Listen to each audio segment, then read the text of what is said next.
Pós-Comp 2025, questão 4, de análise combinatória. Então, um processador executa tarefas que são compostas por uma sequência de microoperações. Existem dois tipos de microoperações, tipo A, que dura um ciclo de clock, e tipo B, que dura 2 ciclos de clock. Uma tarefa é definida pela sequência de microoperações que a compõe. Então, quantas sequências distintas de microoperações podem formar uma tarefa com uma execução total de exatamente 8 ciclos de clock? Então, a ideia aqui é a gente perceber que uma tarefa vai ser distinta da outra se a sequência de microoperações for distinta. Então, se ela for A, B, A, B, vai ser diferente de B, A, B, A. Então, a gente vai ter que descobrir quantas combinações diferentes de A e B existem. Então, a gente tem que A dura e B dura 2 ciclos. E a tarefa tem 8 ciclos. É o que está aqui no enunciado, que a tarefa tem exatamente 8 ciclos de clock. Então, a restrição que a gente tem é que a quantidade de tarefas A mais 2 vezes a quantidade de tarefas B tem que ser igual a 8. Por quê? Porque B são 2 ciclos e A é um só.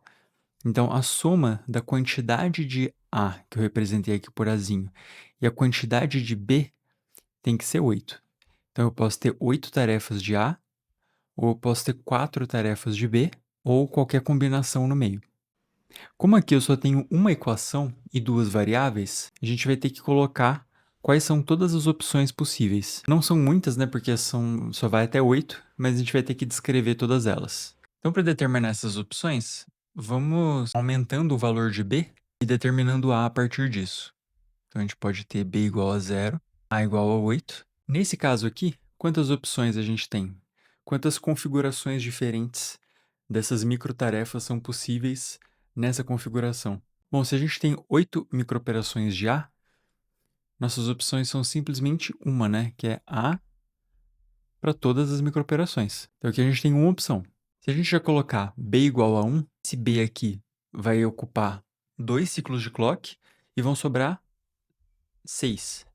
Então A vai ter que ser igual a 6. Então aqui a gente já tem mais opções, né? Porque a gente vai ter 6 As diferentes e um Bzinho só.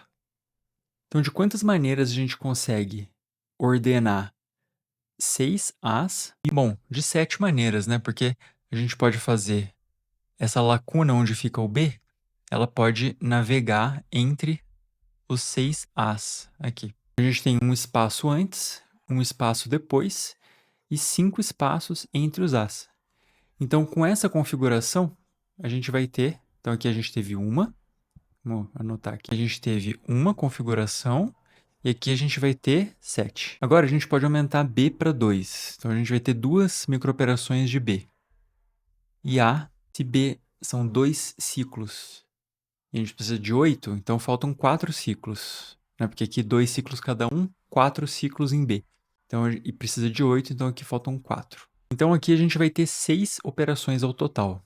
E a nossa tarefa, por que 6, né? Porque são 2 em B e 4 em A.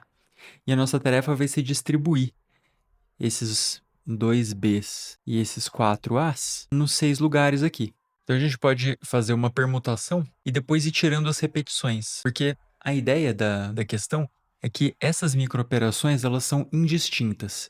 Então, se eu trocar um A com outro de lugar, não vai fazer diferença. Então, isso aqui não é A1, A2, A3 e A4. Isso aqui é tudo A. Então, nesse aqui, por exemplo, se a gente trocasse esse A com esse de lugar, não faria diferença, seria a mesma configuração para esse processo. Então, o que a gente pode fazer aqui é permutar esses elementos e permutar esses elementos. Então, se eu tenho a permutação de 6 elementos ao total, eu tenho 6 fatorial. E como a permutação entre esses 4 aqui não importa, né? Tipo, esses 4 permutarem entre si não produz uma configuração diferente, a gente vai tirar essas configurações. A gente vai tirar essas permutações. E mesma coisa para o B. Como essas permutações não fazem diferença, a gente vai tirar essas permutações. Então aqui eu estou usando simplesmente o fato de que para permutar elementos, você usa o fatorial, né? Aqui tem 6 possibilidades, depois aqui vai ter 5, aqui 4, aqui 3, 2 e uma possibilidade. Então isso aqui é o fatorial. Agora é só fazer essa conta, né? 6 vezes 5 fatorial, dividido por 2 fatorial. Porque aqui tinha um 4, eu cortei com esse 4 aqui de baixo. Então isso aqui é igual a 6 dividido por 2, 3. 3 vezes 5, né? Aqui eu coloquei o fatorial, mas está errado. Na verdade, aqui é só 5. Então, 3 vezes 5 igual a 15. Então, para essa configuração aqui, tem 15 possibilidades. Vamos continuar aqui. Agora, a gente tem B igual a 3. B igual a 3 consome 6 ciclos de clock. Então, nos sobra 2 com a operação A. Agora, a gente tem 5. E essa parte aqui, essa configuração, é a mesma coisa dessa aqui, tá? O raciocínio é o mesmo. Só os números que vão mudar. Então, a gente vai fazer a mesma coisa. 5 fatorial, porque são 5 operações. Remove as permutações de 3 e remove as permutações de 2.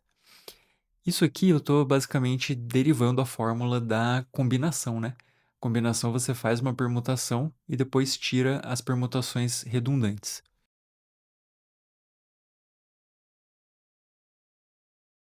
Então, 5 vezes 4 fatorial, que eu vou transformar em 3 fatorial. Fazendo mais devagar dessa vez, para não errar a conta de novo. 3 fatorial corta com 3 fatorial.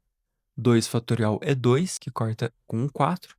5 vezes 2 igual a 10. E, finalmente, a última possibilidade é você ter 4 operações em B que consomem todos os ciclos de clock e não tem nenhuma em A.